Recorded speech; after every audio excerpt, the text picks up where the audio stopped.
명이 안 맞다. 이래가지고 지난번에 한번 제소를 했습니다. 그런데 거기에 7명의 심의원이 있죠. 9명 중에 7명이 저쪽 편이고 우리 쪽에 2밖에 없어요. 그래서 보나마나 우리가 져요. 그런데 지금까지는 목사님에 대해서 목사님 어디로 가시나이까 시사 직격 이래서 49분 이상을 한번 하고요.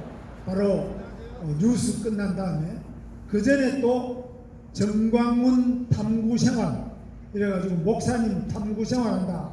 이래가 목사님 아주 음해하는 이런 거를 2번 보냈고 그저께 시사기획 창을 통해서 또 53분짜리라고요 보냈는데 여기에 대해서도 분석을 쭉 하셨어요. 그래서 이렇게 목사님에 대한 KBS의 음해, 방송사의 음해 여기에 대해서 애써서 이건 잘못됐다 이렇게 소를 제기해가지고 이 부분은 바로잡아 달라, 관계자를 처벌해 달라 하시는 분은 우리 권혁부 부위원장님이 계속하고 계십니다.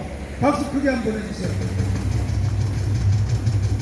이거 할 수 있는 사람이 없어요. 변호사는 우리 37명 되는데 방송통신심의위원회의 공정방송을 위한 경험과 그 직장에 직접 부위원장으로 계셨던 분은 딱 권혁부 우리 부위원장 혼자밖에 없어요.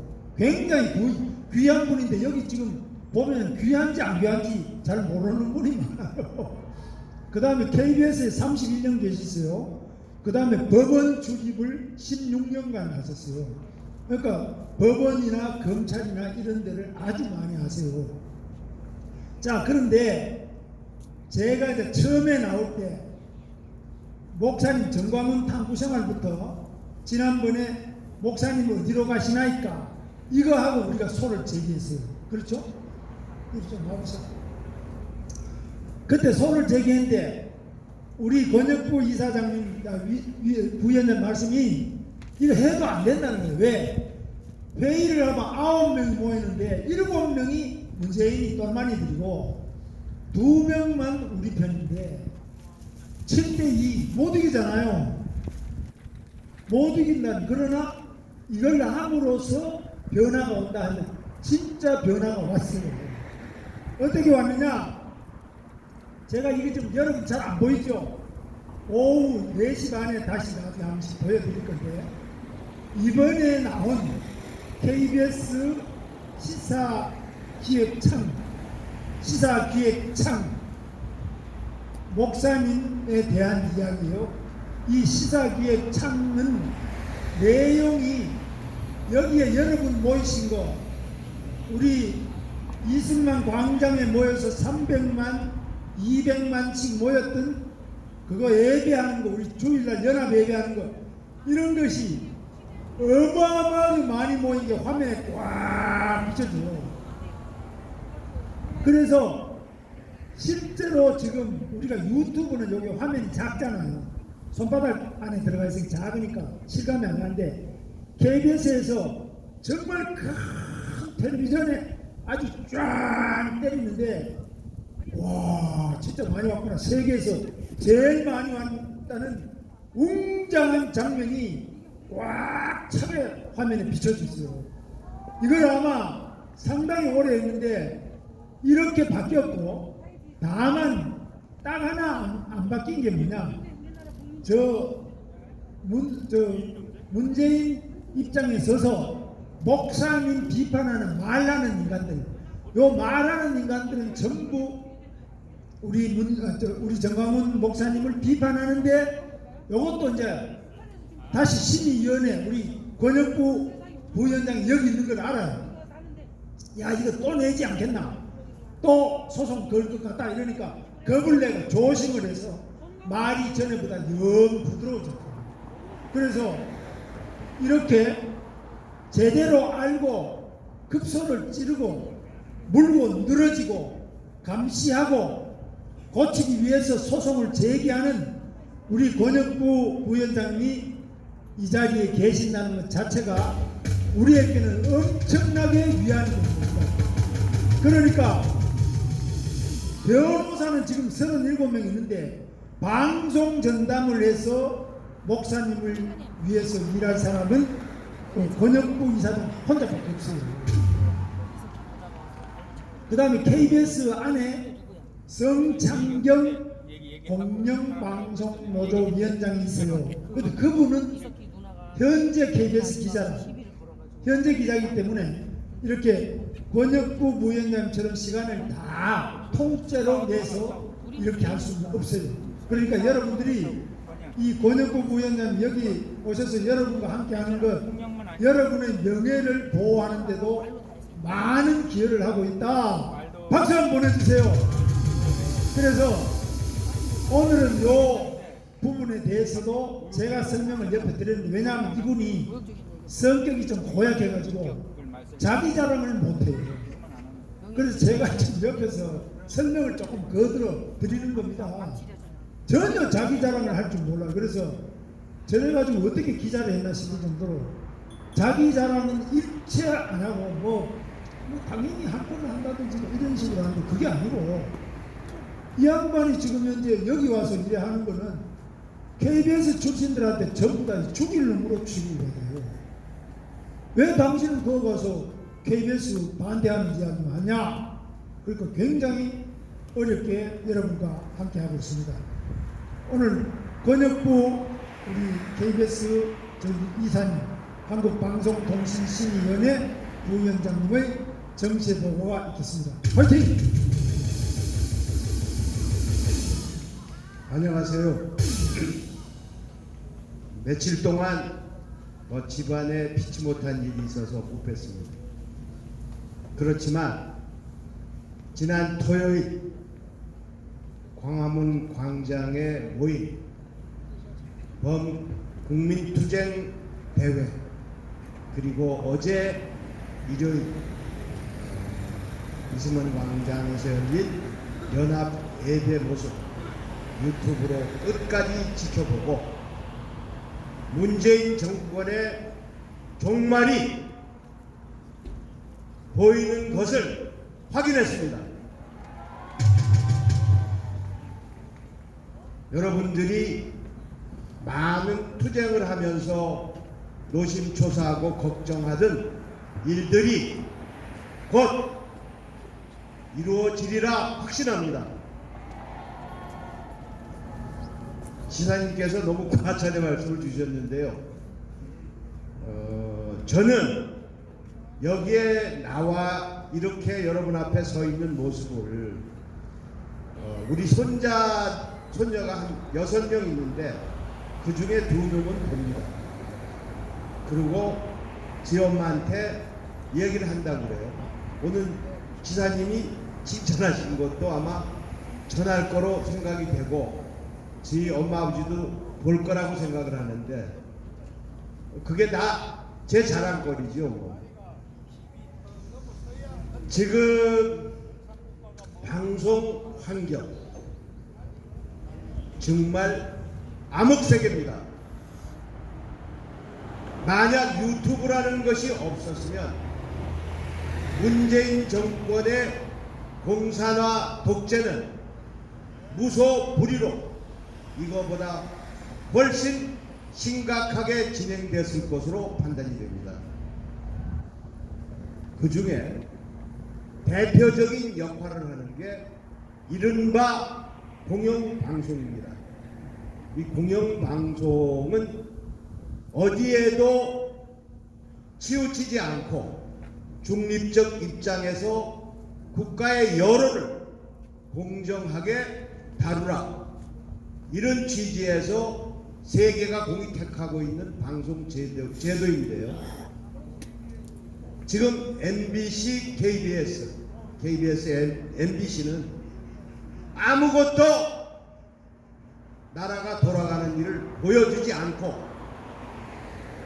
1.8 검찰 대학살도 수평적으로 이러이러한 인사가 있었다.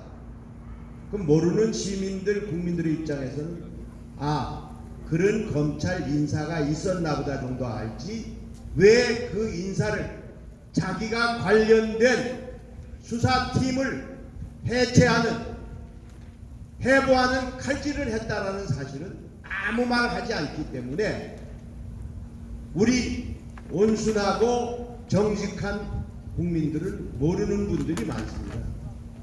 말하자면 여러분의 귀와 눈을 가리고 자기들 뜻대로 할 수 있는 도구로 쓰이고 있는데요. 대한민국 건국 이래 방송이 이런 적은 지금 위에는 단언코 단 한 번도 없었습니다. 근데 제가 정광훈 목사님 1시간짜리 특집을 3번 다뤘는데요. 정광훈 목사 참 위대하십니다. 제가 현직에 있을 때하고 KBS 이사를 지낼 때 오늘날 대한민국을 만든 현대의 영웅 4사람에 대한 다큐멘터리를 제작하자고 여러 경로로 제안을 하고 노력을 했습니다. 근데 민노총이 지배하는 노조원들에 의해서 좌절됐습니다. 제가 기획을 하고 제작을 하자고 제안했던 것은 1편은 건국의 아버지 이승만 다큐멘터리 1시간짜리, 2편은 하면 된다, 우리도 잘 살아보자, 조국 근대화를 이룩한 박정희 대통령의 다큐멘터리 60분짜리 한 편 만들자.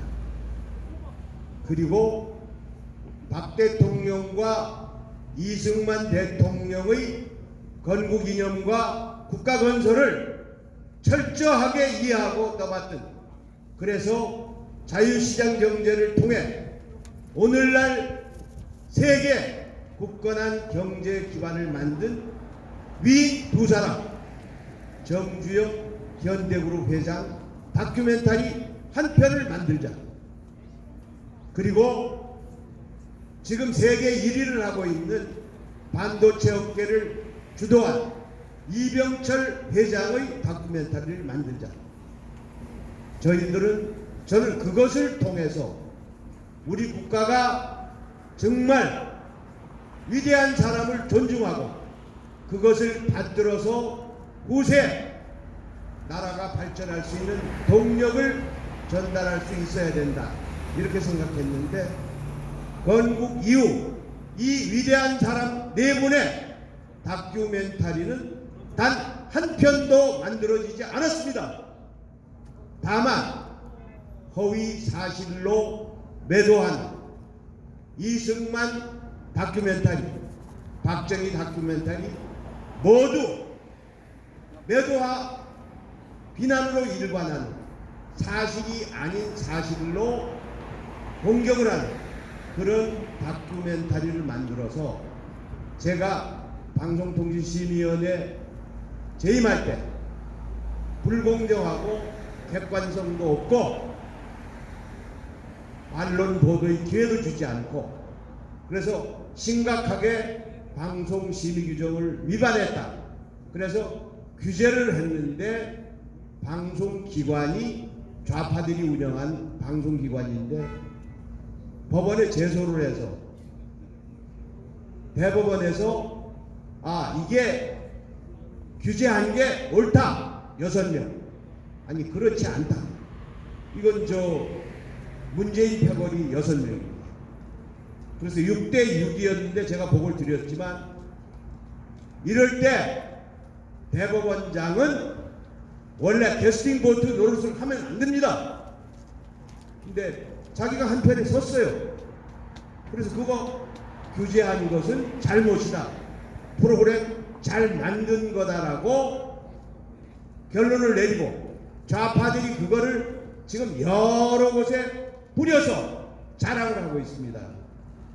근데 정광훈 목사님요, 요 짧은 기간 안에 1시간짜리 공중파, 그것도 KBS에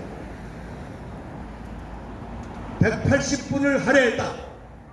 이건 위대하지 않으면 못합니다. 그래서 이것 중에 저는 지사님하고 교감을 하기도 했지만 엊그저께 시사기획창으로 나간 부분은 정말 이제까지 어떤 방송도 10월 혁명의 현장이라든가 그동안 진행되어 온 광화문 집회의 운집한 국민과 열광은 하나도 볼 수 없었는데 그 프로가 보여줬습니다.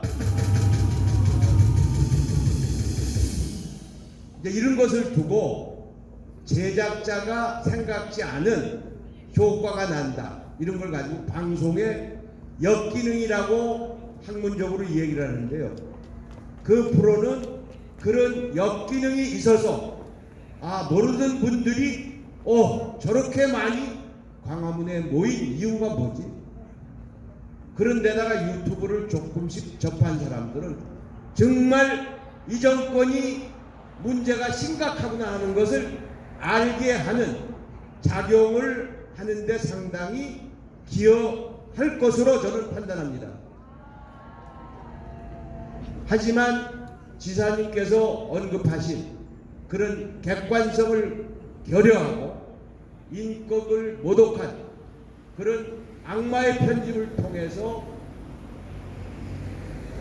전광훈 목사를 보도한 부분에 관해서는 자세하게 검토를 해서 결과에 관계없이 이거는 심의해서 규제를 해달라고 요청할 계획입니다.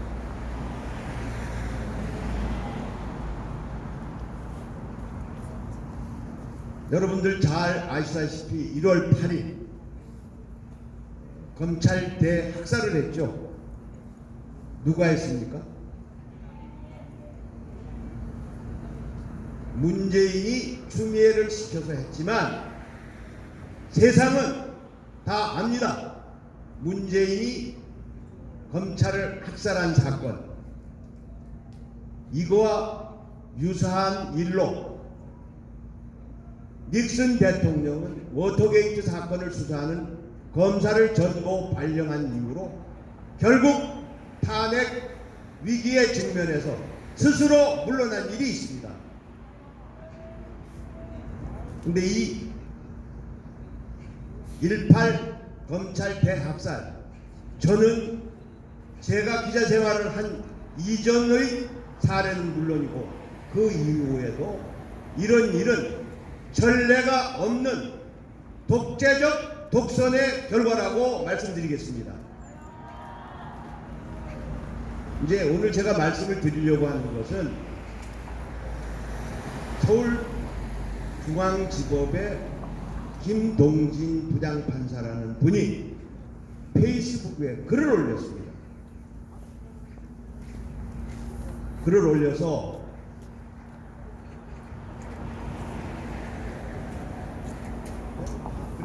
제가 설명을 좀 더 하겠습니다. 대한민국 헌법 정신에 정면으로 위배된다고 노골적으로 비판하고 나섰습니다. 이 판사는 정권 핵심의 선거농단, 감찰농단, 금융농단을 수사하는 수사팀을 해체하기 위해서 이런 수사팀을 해체한 인사다, 이건 노골적인 정면 비판이고요. 그리고 이 판사는 국제법연구회 소속의 진보 성향이 강한 판사입니다.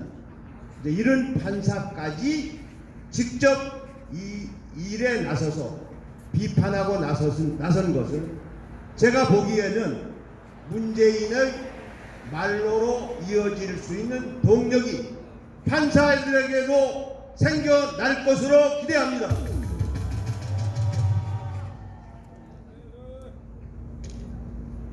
이것과 관련해서 뭐 가볍게 언급됐는지는 모르지만 그래도 의미심장한 부분이 있어서 진중권 전 동양대 교수의 페이스북 글을 하나 소개하겠습니다. 진중권 교수는 이걸 검난이라고 이야기도 하고 검찰 해부라고도 얘기를 하는데 이걸 두고 뭐라고 했느냐, 양아치들이 주도한 몸 개그다. 이 양아치가 누구겠습니까? 대통령을 빗대서 양아치라고 용기 있게 비판을 했습니다. 그리고 나서 촛불로 정권을 사기한 민주당은 절대 찍으면 안 된다. 우리는 이 점을 높이 사야 됩니다. 그래서 한마디 덧붙이기를, 그저 우리 보수가 통합이 안 돼도 좋다. 민주당만 찍지 않으면 박빙 지역이 너무 많아서 민주당 의원이 줄줄이 낙마할 것이라고 예상을 했습니다. 그래서 이제 이 검찰 학살을 두고 지금 한국당에서 우선 고발을 검토하고 있는데, 추미애 법무부 장관 그리고 그 인사안을 만들고 서울지검장으로 전보된 당시 검찰국장이었고 문재인 대통령의 경희대학교 법대 후배라는 자 이성윤 검찰국장을 직권 남용 혐의로 곧 고발한다고 합니다. 저는 한나라당에 제안합니다. 직접적으로 이 직권을 남용한 사람은 문재인입니다. 그래서 고발의 주범을 문재인으로 표시하는 것이 맞다, 이런 제안을 합니다. 그 서울지검에 그동안 청와대 비리 사건을 수사를 지휘한 배성범 검사장이요, 법무연수원으로 발령이 났습니다. 그래 오늘 부임을 했는데, 임식하는 전날 아주 이례적으로 한국당이 검사들의 평판을 조사해서 청와대에 보고한 혐의로 고발한 민감용 경찰청장과 청와대 민정수석실의 최광욱 공직비서관, 조국 아들 가짜 인턴 만들어준 놈입니다. 이미 수사선상에 올라와 있지만 이 두 사람에 대한 고발 사건을 발령을 받고도 떠나기 전에 사건을 서울지검 반부패 3부에 배당을 하는 용기를 보여줬습니다.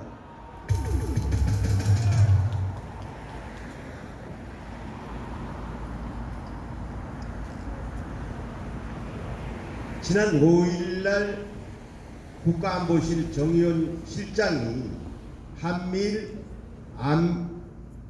고위 안보 관계자 회의를 참석하기 위해서 미국을 갔습니다. 근데 그 자리에서 간 김에 트럼프를 잠깐 연담을 한 적이 있는데, 돌아오는 길 김포공항에서 인천공항에서 기자들한테 헛소리를 해서 개망신을 당하고 있습니다. 트럼프 대통령이 김정은 생일이 1월 8일인가 그래요. 그래서 트럼프가 김정은 생일 축하 친서를 보냈는데 한국을 통해서 보냈다. 기자들한테 그런 얘기를 했습니다. 그랬는데 북한 외무성의 김계관 고문이 어제 그건 헛소리다, 이런 담화를 발표했습니다.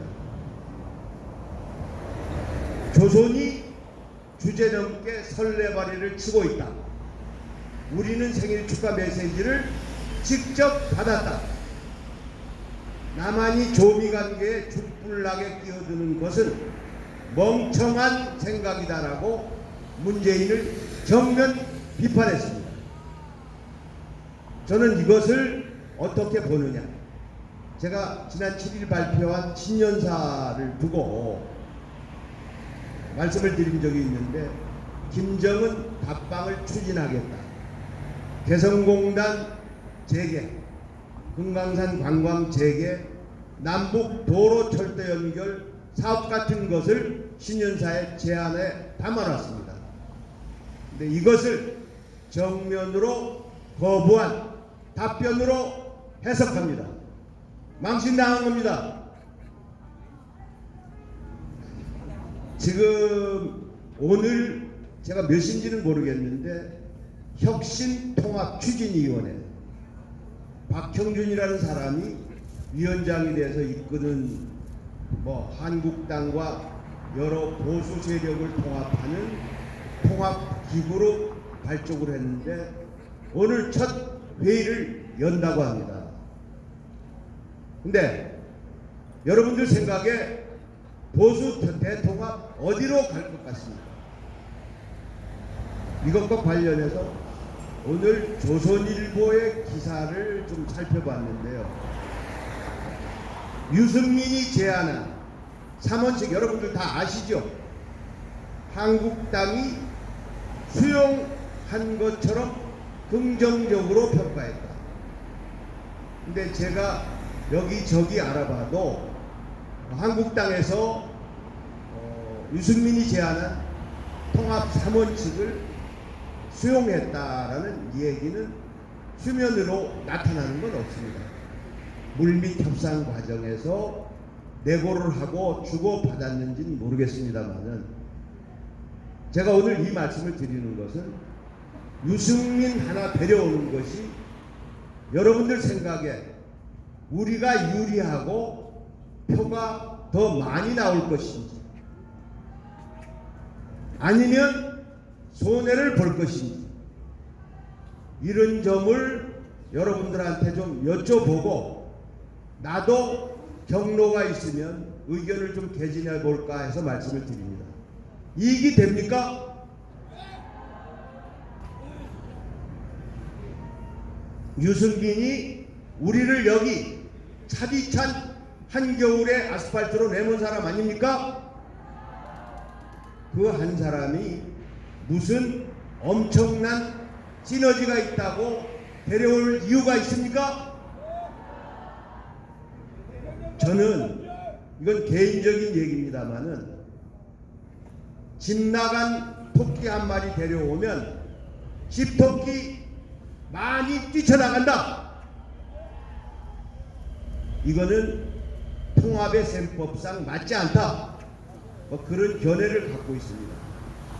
근데 걸작은 조금 전에 뉴스 검색을 하고 좀 올라왔는데 유승민의 말이 걸작입니다.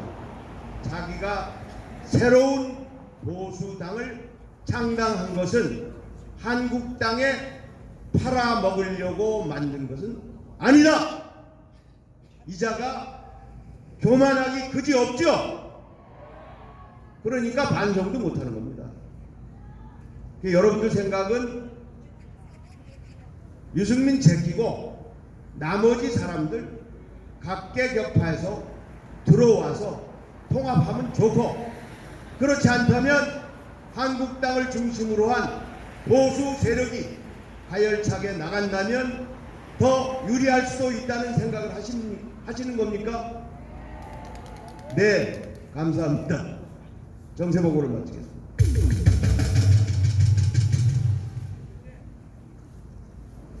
아까 이제 우리 권혁보 부위원장님 말씀 가운데 나왔습니다. 간단하게 말씀드리면, 지금까지 한국 정치인 중에서 정광훈 목사님처럼 9시 뉴스 끝나고 바로 골든타임이라고 그러죠. 그 아주 최고의 황금 시간대에 1시간씩을 내기 할애해서 계속 보내잖아요. 지금 그저께 일요일날 저녁에 또 하고 그 다음에 또 그 일주일 전에 하고 또 하고 또 하고 벌써 4번을 이렇게 내리 보내는데 한 인물을 이렇게 보내는 사례는 대한민국에 살아있는 정치인이나 과거 정치인들도 이런 사례가 없어요. 그래서 나쁜 뉴스도 이제 저같이 정치하는 사람들은 나쁜 뉴스도 나오면은 좋고, 가장 슬픈 정치인이 잊혀진 정치인, 아예 안 나오는 사람, 그 다음에 두 번째가 나쁜 뉴스 많이 나오는 사람, 제일 좋은 거는 좋은 뉴스 많이 나오는 겁니다.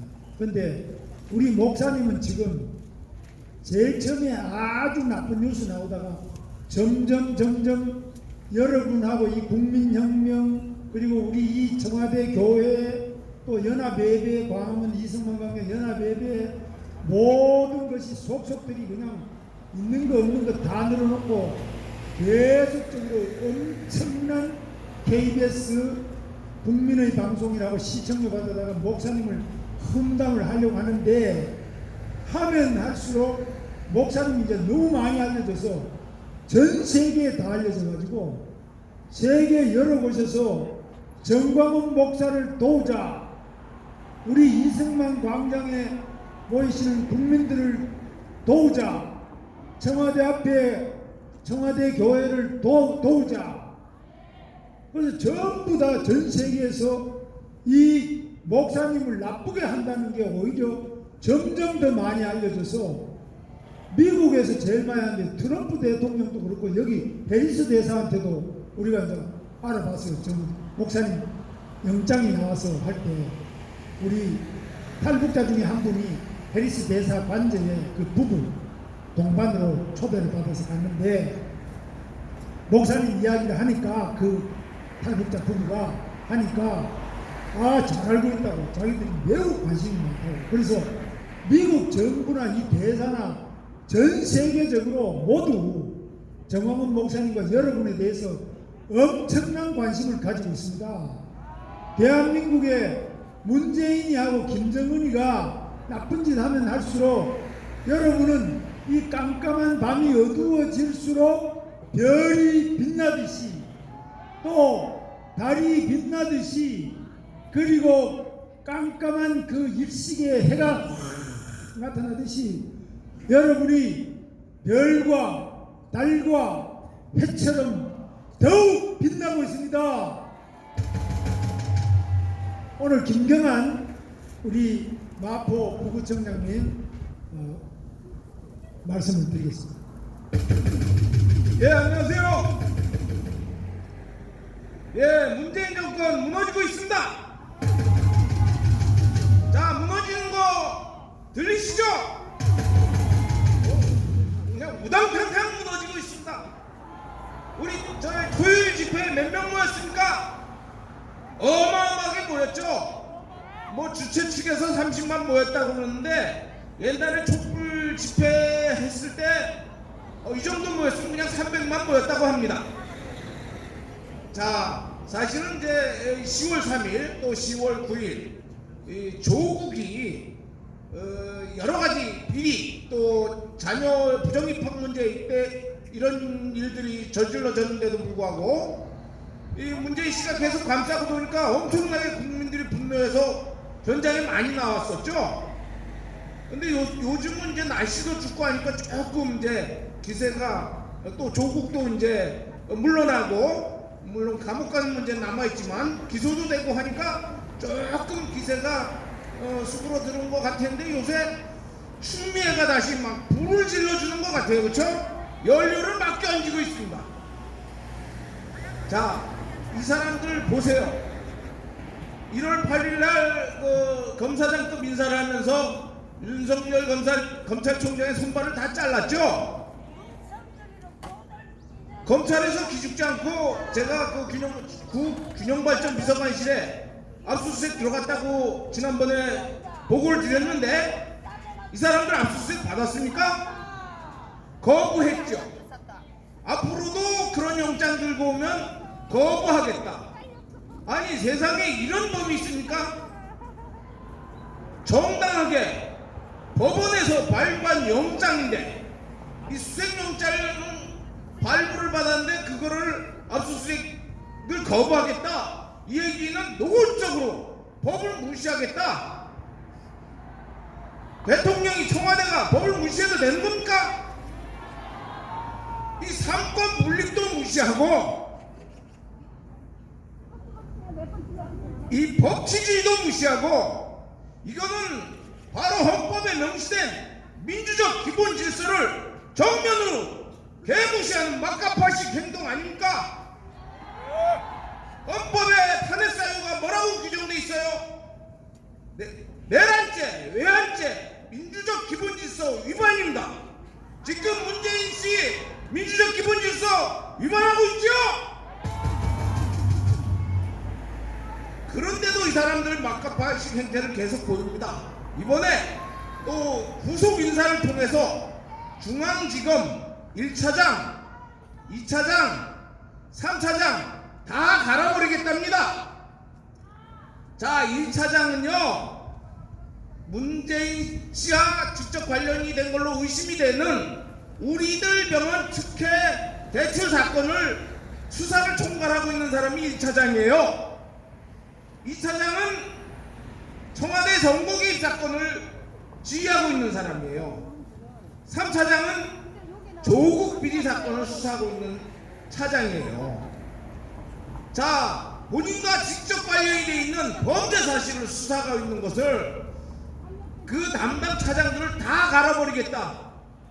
이거는 스스로 자기가 죄를 저질렀다 인정하는 거 아닙니까?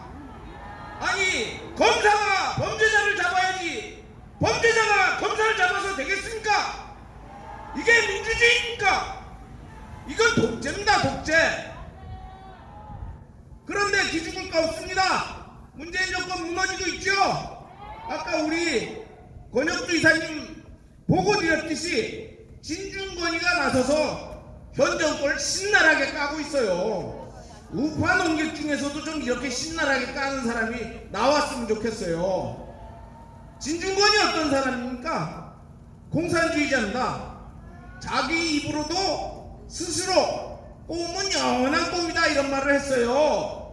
진중권 씨가 하도 그 문재인 정권을 까니까 한국당 들어와라 이런 얘기를 한 것에 대한 답변입니다. 꿈이라는 게 러시아어로 커뮤니스트 공산주의자의 약칭이에요. 자, 공산주의자라고 스스로 자부하는 사람조차도 현 정권을 까고 있어요. 그건 왜 그렇습니까? 이거는 좌파 우파를 떠나서 보수 진보를 떠나서 이건 양심의 문제거든요. 그렇죠? 제대로 양심 있는 사람이라면 그 사람이 좌파든 진보든 관계없이 이렇게 헌법을 무시하고 부정부패를 저지르고 그걸 수사하겠다는 검찰의 수사를 방해하고 이런 건 도저히 양심상 인정하기 어렵기 때문에 비판에 나선 겁니다. 자, 김동진 판사는 또 어떻습니까? 이 사람 국제인권법 그 지금 우리 법원이 바로 종북 주사파들이 국제인권법회 우리법 연구회 국제인권법 연구회를 통해서 헌법재판소 법원을 장악하고 있다 우리는 이렇게 보고 있는데 그 중에서도 가장 핵심적이고 열성적으로 활동하던 사람이에요. 원세훈 전 국정원장이 댓글 사건에서 국정법 위반은 유죄가 나왔는데 법원에서 선거 개입 부분에 대해서는 무죄를 때렸습니다. 이게 매우 잘못됐다고 법원을 정면으로 공격하다가 정직 2개월까지 받을 정도로 아주 골수 국제인권법 연구회 멤버예요. 이런 사람조차도 추미애 법무장관의 인사는 헌법에 정면으로 배치된다라고 비판을 했습니다. 자, 좌파 진영에 균열 생기고 있죠? 정신이 조금이라도 제대로 박힌 사람이라면 마음속에 조금이라도 양심 있는 사람이라면 문재인 정권의 이러한 무법한 막가파식 행동은 도저히 참을 수 없었기 때문입니다. 자, 이제 많은 사람들이 깨어나고 있습니다. 우리가 제일 문제는요, 사실은 종북 주사파는 딱 보면 식별하기가 굉장히 쉬워요. 그런데 더 문제는 그 막연한 동조 세력들, 그냥 무채의식에 시달리던 이런 국제인권법 연구회 같은 고시 출신들, 아니면 괜히 진보 코스프레하는 강남 좌파들, 이런 사람들이